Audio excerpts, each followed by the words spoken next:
ekelekwa m unu ka unu ji nnọọ soro m anyị gagbara egwu ugbu a anyị echiyago ya bụrụ ugbu a ka na-egbe ihe onyonyo gị n'isi mbido TV echefukwara biko ihe a bụ gịnị oge Amara n'isi mbido TV isiokwu nke anyị ji ebe n'ụbọchị nke taa si ịdị nsọ ọ na-egbochi mmadụ inwe akụ na ụba.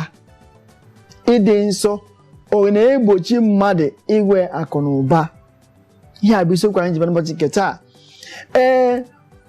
Wee dịka anyị leba anya ya bụ ọkpụrụkpụ okwu nke anyị ga-eleba anya ugbu a. Ọ na-eme gị onye ahụ na-azụ ahịa ka ihe afọ ị na-eme gịnị na-amụbanye? N'ịsa ajụjụ a nke ọma, ọ ga-amasị m ka ị soro m ka anyị leba anya n'akwụkwọ nsọ. Anyị ga-eleba anya n'akwụkwọ Deuteronomy isi nke 28 site na amaokwu nke mbụ wee ruo ebe anyị na-akwụsị. Soro m ka anyị leba anya n'akwụkwọ nsọ. Anyị ga-eleba anya n'akwụkwọ nsọ. Erugo m n'akwụkwọ Deuteronomy isi nke 28 amaokwu nke mbụ ka m gụpụta ya. M ga-agụpụta n'olu ndị bekee, ngụpụtazie eme gịnị nkọwa ya. Ha ga na-akọwa ya na-agụpụta m na-akọwa. Biko ama m na-ewetaga akwụkwọ nsọ gị leba anya dịka anyị na-agụ, maka ihe a dị oke mkpa.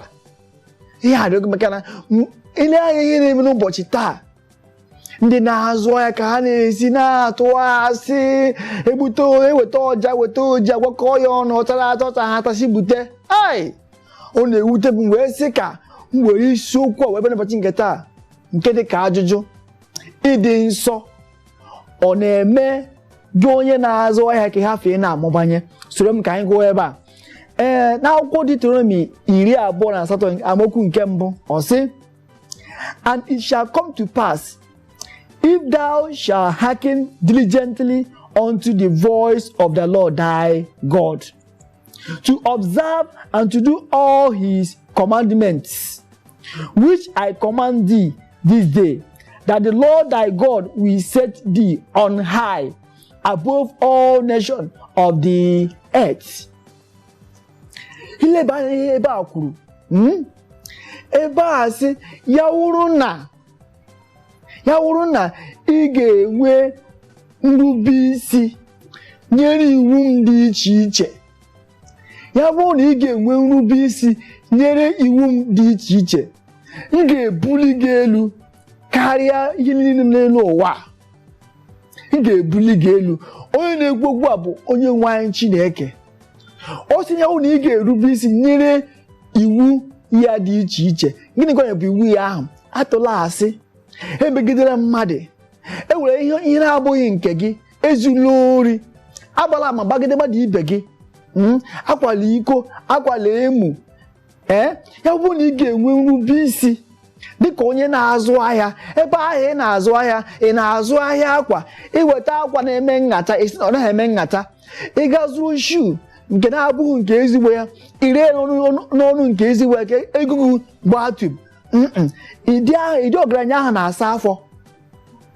Ya bụrụ na ị ga-erube isi na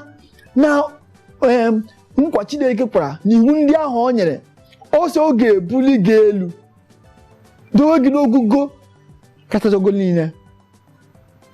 N'etufughị oge ka anyị gụọ amaokwu nke abụọ. And all these blessings shall come on thee and overtake thee, if thou shalt hearken unto the voice of the Lord thy God. Ihe akwụkwọ Deuteronomy ebe a na-ekwu na ya bụ na ị nwee nrube isi, ịbụ onye na-ekwu eziokwu, ịbụ onye na-akwụ aka gị ọtọ. Tupu anyị gụọ amaokwu nke atọ, ọ ga-amasị m ka anyị dọpụrụ obere ezumike.